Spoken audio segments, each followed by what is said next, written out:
Hello everyone. आज हम देखेंगे यूजीसी नेट पीवाई की सीरीज़ का हमारा वीडियो नंबर 2।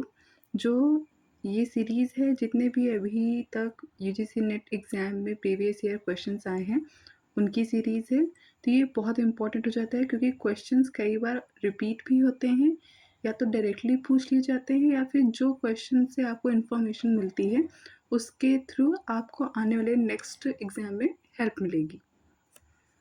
पहला क्वेश्चन हम लोग देखें तो वो पूछ रहा है कि दीनबंधु मित्र जो हैं उन्होंने एक बुक लिखी थी जिस पे उन्होंने बंगाल में हो रहे जो प्लांटेशन वर्कर्स हैं उनके ऊपर जो एक्सप्लॉयटेशन हो रहा है या उनका जिस तरीके से शोषण हो रहा है उसके ऊपर लिखी थी। तो इनमें से वो बुक कौन सी है?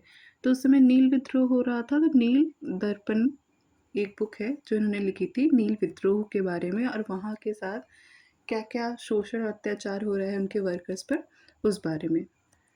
नेक्स्ट क्वेश्चन बात करता है 1857 रिवोल्ट के बारे में कि रांची एरिया में पलामू रीजन में ऐसी कौन सी ट्राइब थी जिसने 1857 के रिवोल्ट में भाग नहीं लिया था? तो वो थी मुंडा और ओरोयंस। ये क्वेश्चन जो है हमारा, ये स्टेटमेंट बेस्ड क्वेश्चन है। इसमें पूछा जा रहा है कि यह किसने कहा था कि मैं चाहता हूँ कि जो हमारी आर्मी रेजिमेंट है उसमें इस तरीके से राइवल स्प्रिट आ जाए कि एक सिख जो है वो हिंदू पे फायर कर सके, गोरखा भी इनमें से हिंदू या सिख में से फायर कर सके और बिना किसी हिचक के। तो आप इसमें देखोगे तो एक पर्सन है चार्ल्स वुड। आप गेस करोगे, अगर आपको नहीं पता होगा तो ये गेस करना थोड़ा मुश्किल हो जाएगा कि इन्होंने ये बोला है। और क्योंकि हम यहाँ पे काफ़ी बार जो लिटन कर्जन है शायद इसमें कंफ्यूज हो जाएं, पर ये स्टेटमेंट जो है ये बहुत इंपॉर्टेंट है और ये बोली है चार्ल्स वुड ने। और हम चार्ल्स वुड को एक और चीज़ के लिए जानते हैं, वो आप लोग मुझे बताओगे। अब बात आती है एक अवार्ड की, स्टार ऑफ इंडिया। ये जो अवार्ड है वो किस ईयर से स्टार्ट हुआ था देना? तो ये स्टार्ट हुआ था 1861 से। नेक्स्ट क्वेश्चन जो हम पूछ रहे हैं वो है कि बनारसी दास, इन्होंने अपनी एक ऑटोबायोग्राफी लिखी थी अर्थ कथानक 1641 में। वो किस लैंग्वेज में थी? तो वो थी मराठी। ये बात कर रहे हैं वतन जागीर, ये क्वेश्चन कि वतन जागीर किसके टाइम पे आया था। आप देखोगे कि मुगल पीरियड में एक प्रथा थी मनसबदारी प्रथा, और जिसने जागीर के क्या कहते हैं सिस्टम को एक बड़े लेवल पे या नेक्स्ट लेवल पे गया। और मुगल्स के डिक्लाइन होने का कारण बहुत सारे लोग इस मनसबदारी प्रथा को ही मानते हैं, क्योंकि बहुत सारे मनसबदार हो गए थे, बहुत सारी जागीर बट गई थी, तो एक मनसबदारी क्राइसिस भी आती है। ये जो वतन जागीर का कॉन्सेप्ट था ये आया था अकबर के काल में।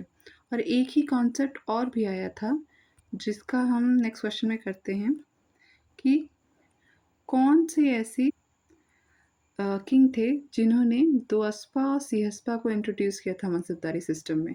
तो वो थे जहांगीर।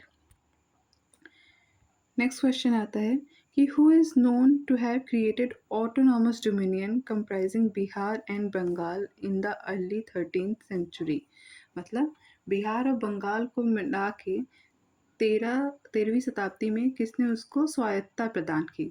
वो थे हमारे मोहम्मद बख्तियार खिलजी। नेक्स्ट क्वेश्चन पूछ रहा है मुगल एम्परर के बारे में कि कौन सा वो मुगल एम्परर था जिसने श्रीनगर में दिवाली सेलिब्रेट की थी? तो इस ऑप्शन में से आप अगर गेस भी करोगे तो आपको पता होगा कि ये अकबर हो सकते हैं। तो सही जो आंसर है वो हमारा अकबर। नेक्स्ट क्वेश्चन भी मुगल डायनेस्टी से है कि ऐसे कौन सा मुगल एम्परर थे जो वेदांत की फिलॉसफी से बहुत इंस्पायर थे और इसकी वजह से वो जदरूप गोसाई से मिलने गए थे। तो अगर हम इस क्वेश्चन की बात करें तो अकबर और जहांगीर दोनों ही वेदांत की फिलॉसफी से काफ़ी इंस्पायर थे और दोनों ही जदरूप गोसाई से मिले हैं। तो आप दोनों में से कोई भी आंसर टिक कर दीजिए, वो सही होगा। नेक्स्ट क्वेश्चन बात करता है फरमान के बारे में कि फरमान कौन जारी करता था या कौन उसको लागू करता था? तो वो हमारे राजा कर सकते थे। और एक चीज़ होती है दस्तक, कि दस्तक कौन जारी करता था? तो ये हमारी जो ब्रिटिश कंपनी थी वो जारी करती थी। ये क्वेश्चन पूछ रहे हैं कि ऐसी कौन सी लैंड है जिस पे रेवेन्यू या टैक्स नहीं देना पड़ता था? तो आपको पता होगा कि एंशिएंट पीरियड से लेके अभी पूरा आप देखोगे तो बहुत सारी ऐसी लैंड होती थी जो ब्राह्मण्स को या अलग-अलग टेम्पल्स को दान में दी जाती थी जिस पे टैक्स नहीं लगता था। यही सेम चीज़ अलग-अलग जगह पे अलग-अलग टाइम पीरियड पे अलग-अलग नाम से जानी जाती थी। जिसमें आ जाती है हमारी सयूरकल, मदद-ए-माश, पुण्योदक। लेकिन जो ये अल्तमगमा जागीर थी, ये बेसिकली सैलरी जागीर थी कि अगर हम किसी को सैलरी के एवज में एक जागीर दे रहे हैं तो उस टर्म को कहा जाता था ये अल्तमगा जागीर। नेक्स्ट जो हमारा क्वेश्चन है वो बात कर रहा है कि दिल्ली में एक इंस्क्रिप्शन है, पालम बाउली इंस्क्रिप्शन, जो किस में है, संस्कृत में है और कहता है कि इस रूलर के पीरियड टाइम में, मतलब जिसके बारे में है, इसके टाइम पे इतना अच्छी व्यवस्था थी कि भगवान विष्णु भी सारी चिंता मुक्त होकर अच्छे से सोते थे। तो आखिर किसके टाइम पे इतनी अच्छी व्यवस्था थी? तो भाई ये थे बलबन। बलबन के टाइम की बात की जा रही है ये। नेक्स्ट बात की जा रही है कि कौन से ऐसा सुल्तान था, ये दिल्ली सल्तनत का क्वेश्चन है, जिसने काजी की जो सलाह थी कि आप शरीयत लागू करिए, उसको नहीं फॉलो किया था। आपको पता होगा कि शरीयत जो है वो एक कानून है, मुस्लिम कानून है, जिसके बेसिस पे जो रूलर्स थे वो रूल करते थे और क्या नियम है, क्या कायदा होना चाहिए, क्या चीज़ कैसे सॉल्व करनी चाहिए, उसका प्रॉपर जो डिस्क्रिप्शन होता था वो शरीयत के अकॉर्डिंग ही होता था। बट अलाउद्दीन खिलजी के टाइम पे उसने शरीयत को मानने से या लागू करने से इनकार कर दिया। वो बेसिकली अपने हिसाब से अपना एडमिनिस्ट्रेशन चलाना चाहता था। इसमें पूछा जा रहा है कि अली गुरसाब किसका नाम था? आप ऐसे देखोगे कि बहुत सारे ऐसे नाम आ जाएँगे कि उलूग खान किसका नाम था या फिर रोशन अख्तर किसका नाम था। तो आप उनके जो बेसिक नाम है, और ये तो सुल्तान के टाइम पे वो एक टाइटल लेते हैं या फिर उनका जो बचपन का नाम है, अमीर खुसरो का बहुत बार नाम पूछा जाता है। तो आप जो उनका मूल नाम है वो भी याद करके जाइए।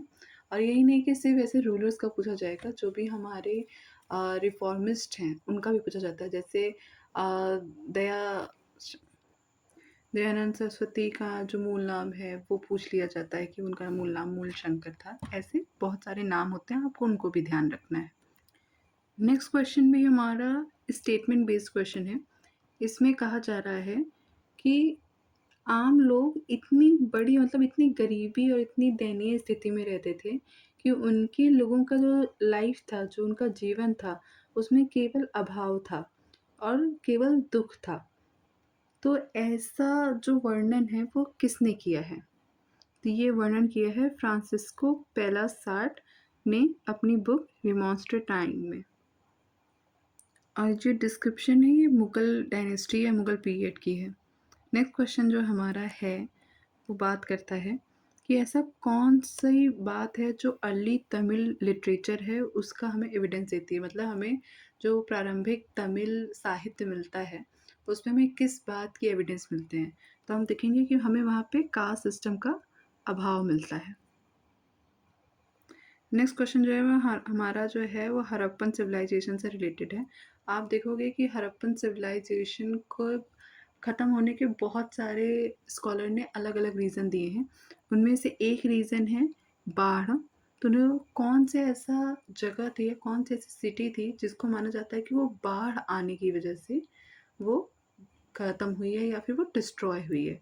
तो वो है मोहनजोदड़ो। नेक्स्ट क्वेश्चन हमारा हिस्टोरियोग्राफी से आ जाता है, इतिहास लेखन से आ जाता है कि कौन से ऐसे हिस्टोरियोग्राफर हैं या इतिहासकार हैं जिन्होंने कहा है कि हिस्ट्री ने हमें ये काम दिया है कि हम पास्ट को जज करें, उसको देखें, एनालाइज करें और जिसकी वजह से जो हमें प्रेजेंट में वो सुझाव दे रहा है या इंस्ट्रक्शन दे रहा है उसको फॉलो करें, जिससे आगे आने वाले जो फ्यूचर के टाइम है उसमें हमें फ़ायदा हो। तो ये बात कही है जीपी कूच ने। नेक्स्ट क्वेश्चन पूछ रहा है कि ऐसी कौन से देवी या देवता हैं जिन्होंने जावा में या जिनको जावा में, जावा एक दूसरी आप कह सकते हैं इंडोनेशिया की एक जगह है, उस टाइम में कौन सा सुप्रीम पोजीशन होल्ड करते थे। आप देखोगे कि जो हमारे डायनेस्टिक पुराने रूलर थे उन्होंने बाहर भी बहुत सारा प्रचार प्रसार किया है अपने कल्चर का, रिलीजन का, और बहुत सारे मंदिर भी बने हैं। जैसे आप देखोगे कंबोडिया में भी मंदिर है, जावा में मंदिर है, बाली में मंदिर है। तो ये पूछ रहा है कि जावा में कौन से देवी देवता हैं जो सुप्रीम सबसे सर्वोपरि पोजीशन होल्ड करते हैं। तो ये हैं शिव। नेक्स्ट क्वेश्चन पूछ रहे हैं हमारा मौर्यन एडमिनिस्ट्रेशन से कि आप देखोगे कि मौर्यन एडमिनिस्ट्रेशन में बहुत सारे जो हैं आपको हर चीज़ के लिए अलग अलग टर्म मिलेगा कि फॉर एग्ज़ाम्पल अगर सेना का विभाग है या सिक्कों का विभाग है, करेंसी का विभाग है या पोर्ट्स का विभाग है, कि सबके लिए अपने अलग अलग टर्म मिलेंगे और वहाँ पे बहुत सारे अध्यक्ष और आप कह सकते हो डिपार्टमेंट्स वो डिवाइडेड है। तो आपको एडमिनिस्ट्रेशन बहुत अच्छे से पढ़ के जाना है। यहाँ पे पूछा जा रहा है कि रिपोर्टर्स को क्या कहते थे, तो रिपोर्टर्स को प्रतिवेदक कहते थे। नेक्स्ट क्वेश्चन भी हमारा आप कह सकते हो मॉडर्न एडमिनिस्ट्रेशन की है और इसमें बता रहे हैं कि मेगास्थनीज ने एक टर्म बताया है, कौन सा, एस्ट्रोनोमोई। तो एस्ट्रोनोमोई क्या देखता था, किस चीज़ का इंचार्ज था, तो ये डिस्ट्रिक्ट एडमिनिस्ट्रेशन का इंचार्ज था। दो चीज़ थे, एक एस्ट्रोनोमी थे, एक एग्रोनोमोई थे। तो एस्ट्रोनोमी और एग्रोनोमी में आपको कंफ्यूज नहीं होना है। एस्ट्रोनोमी डिस्ट्रिक्ट एडमिनिस्ट्रेशन के लिए। नेक्स्ट क्वेश्चन हमारा बात कर रहा है पैलोलिथिक पीरियड के बारे में कि ऐसी कौन सी जगह है जहाँ पर ह्यूमन फॉसिल्स के साथ साथ पूरा पाषाण युग के टूल्स भी मिले हैं। तो ये जगह है हथनौरा। और हथनौरा कहाँ पे है, ये एमपी में है। एमपी में आई थिंक सीहोर ज़िले में है। नेक्स्ट क्वेश्चन भी हमारा आप कह सकते हो पाषाण युग का ही है। ये भी पूछ रहे हैं साइट से कि कहाँ पर हमें जो हमारा एक पालतू एनिमल के जो पैरों के निशान हैं वो एक्चुलियन टूल्स के साथ मिले हैं। तो ये जगह है हमारी अतिरम्पकम। और आज का जो लास्ट क्वेश्चन है वो काफ़ी फेमस क्वेश्चन है कि हमारा ऐसी कौन सी जगह थी नियोलिथिक साइट में, मतलब नवपाषाण युग में जो ऐसी कौन सी साइट थी जहाँ पर हमें खेती के साथ सबसे पहले मिले हैं। तो ये है मेहरगढ़। और मेहरगढ़ किस नदी के किनारे है, ये है बोलन नदी के किनारे। किस नदी के किनारे, बोलन नदी के किनारे। और इसी के साथ ये वाला वीडियो ख़त्म होता है। Thank you.